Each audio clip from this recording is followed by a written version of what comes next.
Alec Greedy's apples.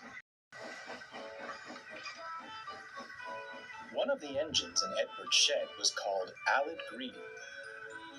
He was painted bright red, with a loud mouth to match. He never seemed to take much notice of Edward, but everyone took notice of Alec Greedy. They had to, or he simply wouldn't stop boasting about himself. Look at you all, painted in drab greens and mournful blues. Lucky I'm here to bring some vibrance to this shed. Edward chuckled quietly. The others groaned deafeningly.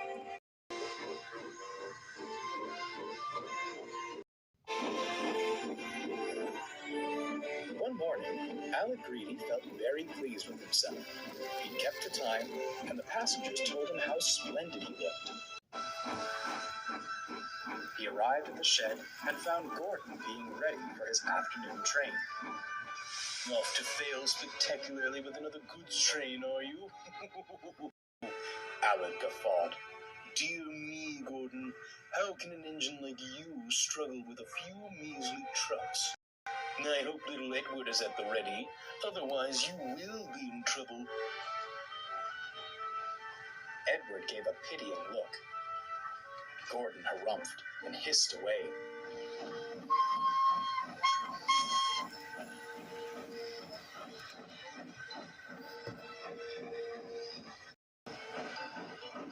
There's no need to tease him, said Edward. Hush, Alec glared. You come out of the shed for a few days and suddenly think you can tell me what to do. I'm the lifeblood of the branch line passenger trains, and don't you forget it. With my grace and expertise, I'll have the express... Oh, interrupted Edward. Is that why the coaches needed their coupling hooks mended when I went to fetch them? Because of your, grace and expertise? Alec Greedy scowled, hid himself in a cloud of steam, and pretended to be asleep.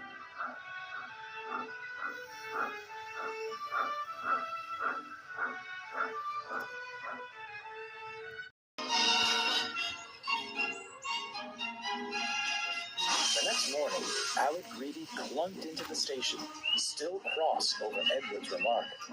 Be gentle, cried the coaches. Come quietly, come quietly.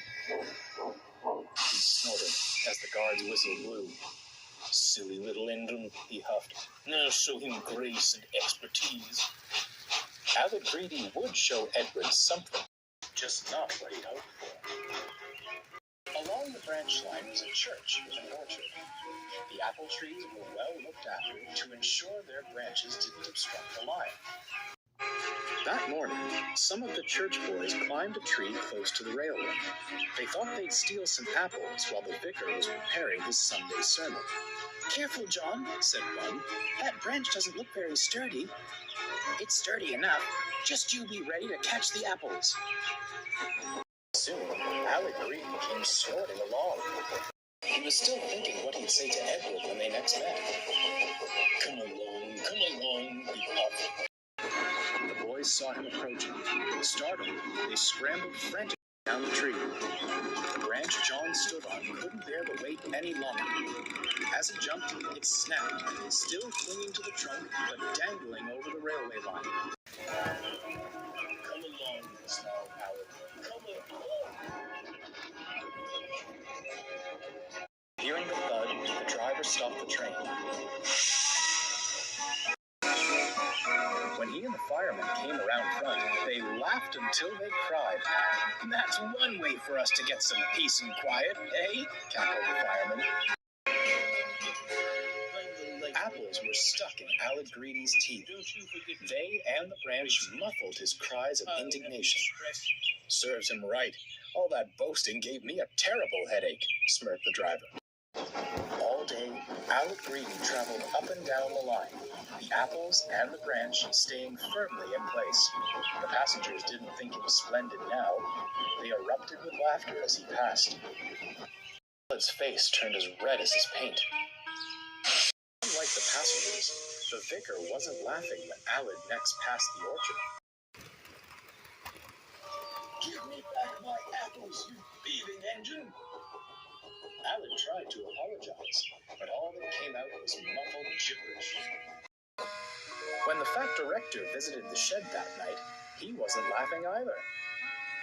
This wasn't your fault. I have spoken with the vicar about keeping his church boys in line. However, I do not approve of the ruckus you've been causing. You will stay as you are. Perhaps a night of quiet reflection will set you straight. He spun on his heel and strode away. The other engine snickered. I say, little Edward, went Gordon, how does the old saying go? An apple a day keeps the director away. It seems several bushels couldn't keep him from Aled, chuckled Edward. Aled Greedy had certainly gained expertise about apples, but felt far from graceful.